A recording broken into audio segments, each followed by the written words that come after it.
like Sunshine Health, MODA, and we would let them know that no, you're out of network, so we can't add you to the schedule, but we could direct them to another business. Okay. Or, well, in this case, for like you can't buy the products, you could just say, you might have to go a different direction, but we just can't provide what you want. Explain why. Be empathetic. Put yourself in that situation and just say, at this time we can't offer it, but you're free to go a different route if you want. Some other things, unfortunately, in this field that we deal with is a lot of death. We get a lot of patients, they're on their last few legs and they go on hospice, or maybe they just pass away while they're on services with us, and we do have to call those families and unfortunately be like, hey, John had XYZ on rent and we need to pick that equipment up. Sometimes those calls unfortunately happen within a day or two of the people passing away. How do you feel is a good way to approach that with a family member that has maybe just lost a loved one? Empathize, Okay. Share condolences, work with them. We are a business, but we don't want to be, Right. unfriendly about it. Right. We just, talk, empathize, and find a solution where, they feel respected, heard, and appreciated. But I've worked in massage and dentistry, and we've had 1 or 2 clients die on the table. Yeah. Oh my goodness. Luckily, that never happened to me personally. How traumatizing. But that therapist took some time off.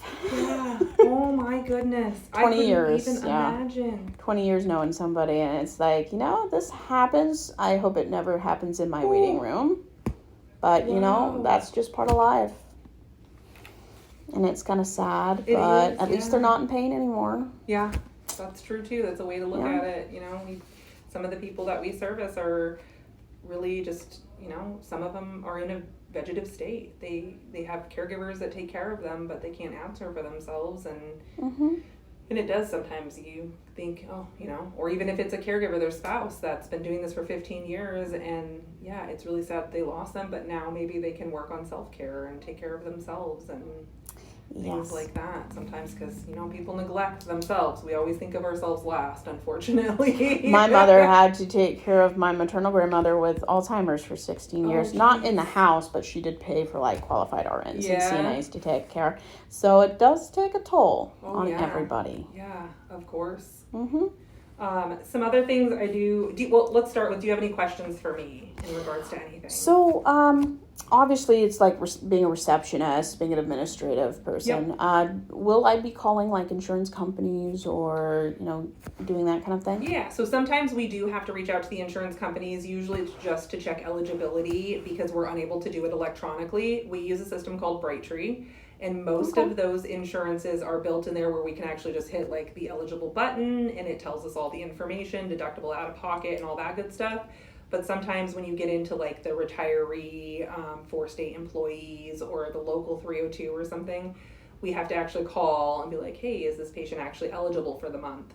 But nothing too extensive to where you're calling and using the billing codes to try to check coverage and things like that. That is not something we normally do.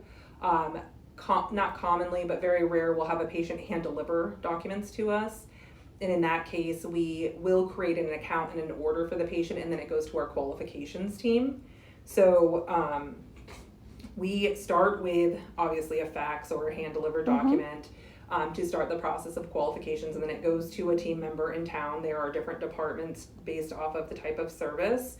And they are the ones that work on getting any missing documentation, calling insurance, verifying all the coverage, and then they actually communicate that to the patient. Okay. There are times in between that, because unfortunately we all know it doesn't take a day to get something, that we may get the phone calls though from the patients because they're local here in the Valley.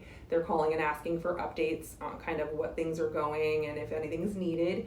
And usually in our system, there will be notes so that we're able to relay that to the patients, kind of the information that we have at hand. Sometimes we don't have updated information for those patients, and we can try to reach out to the qualifications team, but sometimes they're unavailable. So we use another platform called Engage formerly Yammer. You'll hear me say Yammer a lot.